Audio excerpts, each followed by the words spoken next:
Здравейте, вие сте с Меги Медиа. Днес ще ви покажем кадри от срещите за разпространение и употреба на наркотичните вещества.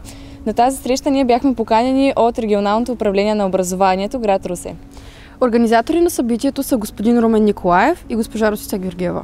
Първата организационна среща се състоя на 17 октомври в аулата на Английската езикова гимназия, като на нея присъстваха училищни медии от област Русе и представители на ученически съвети. Пресконференцията продължи на следващия ден в зала Свети Георги, където темата за наркотиците и проблемите с зависимостите на подрастващите имаше разцвет с участието не само на организаторите. Споделиха тяхното мнение и областният управител Драгомир Драганов, заместник кмета Димитър Недев, академик Христо Белоев като представител на Общинския съвет, представител на МВР, агенция Митници, заместник кмет образование и култура Енчо Енчев, лекари и граждани от нашето общество. Партньори на инициативата са Регионално управление на образованието град Русе, Регионални здравни инспекции град Русе, Областна дирекция на Министерство на вътрешните работи, Университетска многопрофилна болница за активно лечение Канев и Медицинска институция Медика Русе в лицето на Алисе Муртезова. Обсъдиха най-важните проблеми, свързани с младежта на нашия град и превенцията им. Независими от зависимостите, кани всички училища в района да участват и да предложат идеи за беседи, презентации, конкурси и други начини за подпомагане на инициативата. Ние като училищна медия имаме задачата да представим събитието и очакваме от вас да вземете отношение по темата. Стремим се с този клип да ви покажем колко е важно нашето здраве и че ако се обединим, можем да поставим ново начало за всички нас.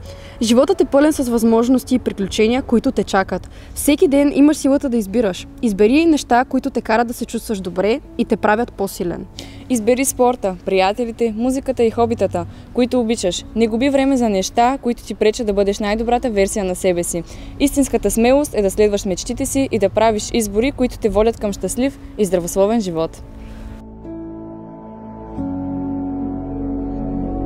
Там дадоха потресаващи примери от техните лични наблюдения за млади хора, които са консумирали. И много всички ние, присъстващи в залата, бяхме потресени от това, което чухме. Аз не съм си давал сметка. Не съм човек.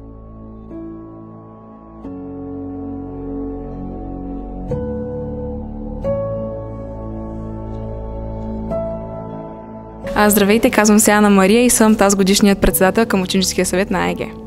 Аз съм Виктория Ангелова и тази година ще бъда секретар на Ученическият съвет. Аз съм Гамзе Насуф и тази година ще бъда заместник-председател на Ученическия съвет.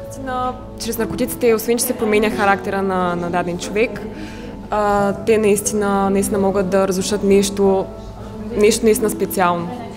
Представи се. Аз съм Симеон Симеонов и съм председател на Ученическия съвет на Средно училище Възраждане. Би ли описал зависимостта с една дума?